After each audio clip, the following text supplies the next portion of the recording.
Halo, lo, apa kabar?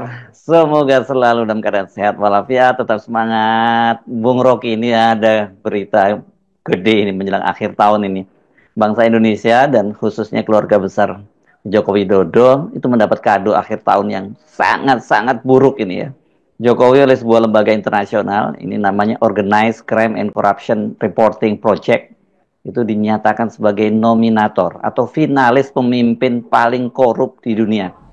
Pada akhirnya, sejarah memalukan itu tiba di akhir tahun karena pemerintah internasional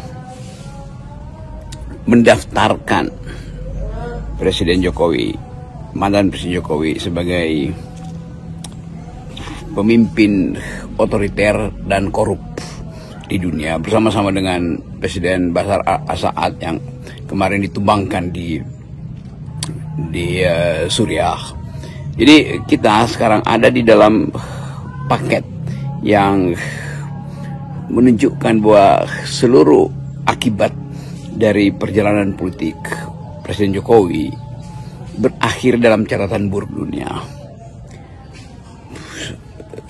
Generasi per generasi akan ingat bahwa inilah satu era ketika seluruh olok-olok, seluruh satire, seluruh kritik dari masyarakat sipil akhirnya memperoleh resonansi di tingkat internasional. Jadi bayangkan misalnya dalam kurikulum, di dalam sejarah percakapan tentang korupsi, nama Indonesia ada di situ, yaitu nama Presiden Jokowi. Jadi sebetulnya apa yang sudah kita pamerkan ke luar negeri ada keburukan. Apa yang kita catatkan di dalam global ideas adalah ide yang koruptif akan dibantah. Oke, silakan, mungkin Presiden Jokowi akan membantah semua hal itu. Buzzer akan dikerahkan, headline akan dibuat bahwa itu hanya upaya luar negeri untuk mengacak-ngacak Indonesia. Lalu survei akan dibuat lagi bahwa Jokowi ada presiden yang paling bermutu di Indonesia. Tetapi sejarah dunia itu adalah bagian, atau sejarah Indonesia adalah bagian dari sejarah dunia. Tidak ada sejarah unik Indonesia. Indonesia bagian dari dunia, maka sejarah Indonesia adalah bagian dari sejarah dunia. Sejarah Israel bagian dari sejarah dunia, sejarah Amerika bagian dari Rusia. Jadi sejarah itu adalah satu garis secara panjang, long durée dalam ilmu-ilmu makro history. Indonesia ada bagian dari penyumbang pemburukan korupsi di dunia itu, penyumbang pemburukan otoritarisme di dunia itu, bahkan penyumbang bahasa para juri itu negara kriminal. Kira-kira itu intinya. Jadi kita dipermalukan sebetulnya di depan mata internasional, dan sorotan itu akan membekas dalam catatan-catatan politik para peneliti yang akan mengevaluasi apa sebetulnya yang terjadi selama Presiden Jokowi memerintah sehingga dia memperoleh label sebagai satu dari sedikit orang yang berprestasi di bidang kriminal korupsi, satu dari sedikit orang yang berprestasi di bidang perusahaan demokrasi. Jadi kalau kita yang ucapkan itu, ya mungkin kita ditangkap oleh undang-undang ITE, tapi silahkan tangkap mereka yang melakukan peringkat di tingkat internasional global. Ini kan Jokowi dinominasikan atau disebutnya sebagai finalis, ada 5 orang tuh. Tapi ini pemenangnya, dan ini yang banyak saya baca di kalangan netizen, disayangkan. Kok sayangnya Pak Jokowi kalah ya? Kalahnya itu sama Presiden Suriah Hafiz al-Assad yang baru saja digulingkan. Tapi dengan masuknya nama Jokowi di antara daftar 5 nama pemimpin paling korup di dunia itu, ini saya kira adalah justifikasi terhadap apa yang disampaikan oleh para kritikus Jokowi, termasuk para anggota para BM dari berbagai kampus, para tokoh-tokoh oposisi, dan tentu saja Anda, Bung Rocky. Lembaga pemeringkat korupsi dan kejahatan demokrasi itu apa judulnya, ICP, ya, itu menunjukkan dengan tepat bahwa kenapa Presiden Jokowi masuk di dalam kategori itu sebagai penjahat demokrasi, sebagai pemimpin korupsi. Karena 2 hal. Pertama, Jokowi memakai dan memanipulasi hukum dan konstitusi untuk menguasai negara. Itu yang berkali-kali ditunjukkan dengan fenomena fufu apa segala macam itulah. Yang kedua, menggunakan kekuasaan dia untuk menghalangi para pejuang demokrasi. Jadi korupsi dan kejahatan kemanusiaan itu satu paket. Dirumuskan dengan cara sederhana, korupsi adalah upaya untuk merampas kekayaan negara untuk kepentingan kelompoknya, dan korupsi adalah upaya untuk membajak demokrasi. Jadi seluruh yang pernah diterangkan oleh BEM UI, BEM Jok Gajah Mada, BEM Erlangga, BEM macam-macam itu, atau BEM se-Indonesia itu, seluruh satir yang pernah dibuat oleh mahasiswa yang mengolok-olok bahkan menggantung patung Pak Jokowi di alun-alun UGM atau di pusat-pusat kampus, yang BEM UI yang membuat ironi tentang si penipu segala, akhirnya memperoleh kejelasan ketika Presiden Jokowi dinobatkan sebagai satu di antara sedikit pemimpin terburuk di dunia, terburuk dalam soal korupsi, di dalam upaya untuk merusak demokrasi, dalam maneuvering untuk memanipulasi konstitusi. Jadi itu semuanya benar, dan itu sebetulnya yang menyebabkan dunia itu menghitung Indonesia sebagai negara gagal tuh. Itu dasarnya kan. Dan itu juga yang kita maksud di dalam pembicaraan beberapa tahun sebelumnya, bahwa pasti kelakuan Jokowi ini akan dihitung oleh sejarah tuh. Berkali-kali saya terangkan, dibahas di FNN, dibahas di banyak podcast yang kritis, bahwa Jokowi itu akan dinobatkan sebagai seorang buruk, seorang tiran, seorang despot bahkan tuh. Nah itu yang terjadi sekarang. Jadi apa yang mau dikatakan oleh para pemuja Jokowi, apa yang mau dikatakan oleh para pembela dinasti Jokowi, apa yang mau dikatakan oleh mereka yang memperkarakan dan mempidanakan, melaporkan aktivis-aktivis yang mendukung-dukungkan Jokowi, yang mensatirkan Jokowi, semua itu akhirnya dimedalikan oleh dunia internasional. Jadi sesuatu sudah terjadi, dan kita harus telan itu sebagai kutukan bahwa kita memilih seseorang yang tidak punya kapasitas, dan satu-satunya kapasitasnya adalah merusak demokrasi, satu-satunya kapasitasnya adalah memperluas wilayah korupsi. Sekali lagi, itu yang ditemukan oleh dunia internasional berdasarkan pantauan kritis dari jurnalis investigasi di seluruh dunia. Ini itu sangat objektif dan sudah dicatat dalam sejarah. Saya pikir dengan publikasi dari OCCRP ini bisa jadi dasar aparat penegak hukum atau kekuatan politik lah ya, partai-partai politik di Indonesia untuk mulai melakukan pengusutan terhadap berbagai kasus dugaan korupsi Jokowi dan keluarganya. Jadi jelas sekarang ada momentum untuk memulai investigasi terhadap kejahatan ekonomi, politik, dan korupsi dari keluarga Pak Jokowi. Datanya tersedia, apalagi yang mesti ditunggu. Dan itu yang saya kira semacam Wahyu Cakraningrat yang datang ke PDIP, dan secara timely dan secara tepat waktu PDIP membongkar kerangka kerja politik Jokowi yang memang membusuk. Jadi terhubung sekarang bahwa kritik dari PDIP dan upaya PDIP untuk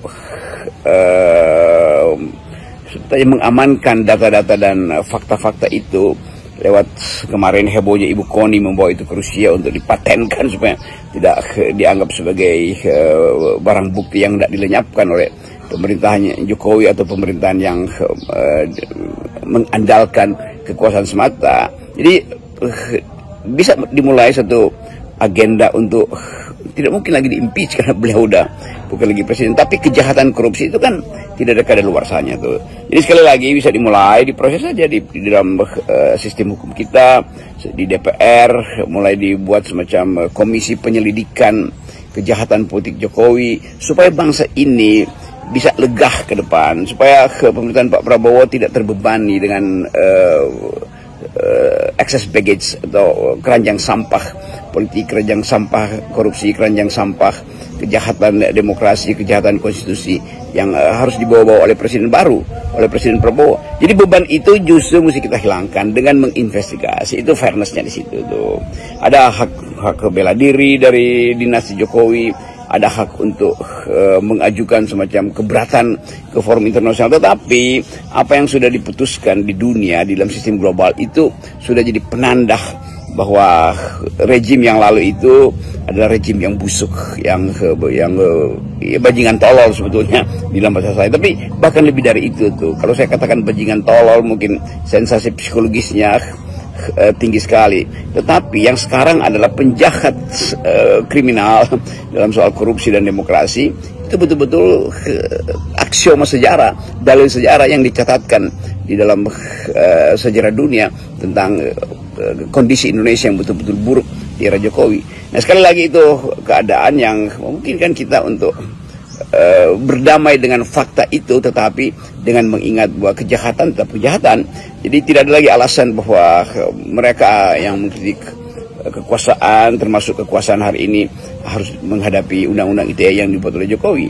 Jadi rejim Pak Prabowo harus mulai dengan fakta bahwa ada file internasional yang mendefinisikan presiden sebelumnya itu Mulyono, presiden tidak dicatat sebagai Mulyono, disebut sebagai mantan presiden Jokowi adalah agen atau pelaku kejahatan kriminal di bidang korupsi, di bidang manipulasi pemilu, dan itu semua yang akan jadi bahan disertasi itu.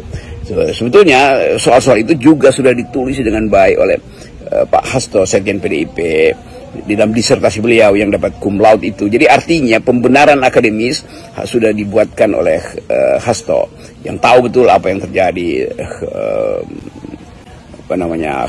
di dalam pemerintahan Pak Jokowi di waktu yang lalu.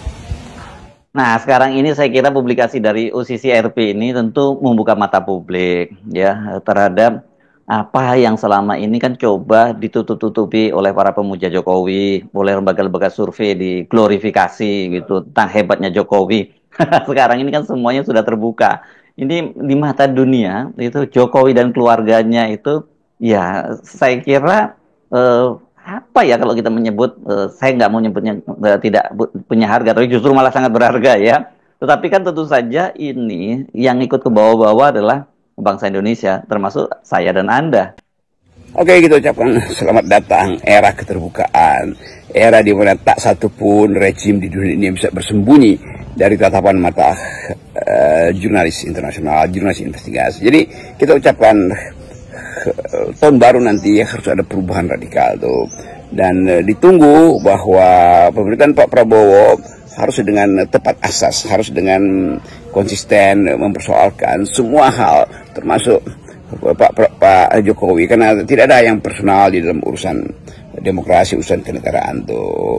Tentu Pak Prabowo punya semacam decency, semacam sopan santun peradaban, tetapi di belakang sopan santun itu ada hal yang faktual yang ditunggu oleh publik, yaitu kecermatan kita untuk memuliakan negeri ini harus dimulai oleh kecermatan kita untuk membaca situasi yang sedang berkembang di masyarakat, yaitu situasi pasca pilkada, situasi di mana demokrasi harus disusun ulang, bahkan situasi ketika Gen Z itu tidak lagi percaya pada demokrasi, dan itu yang memungkinkan kita menghadapi dilema itu. Tapi dilema itu harus dipecahkan.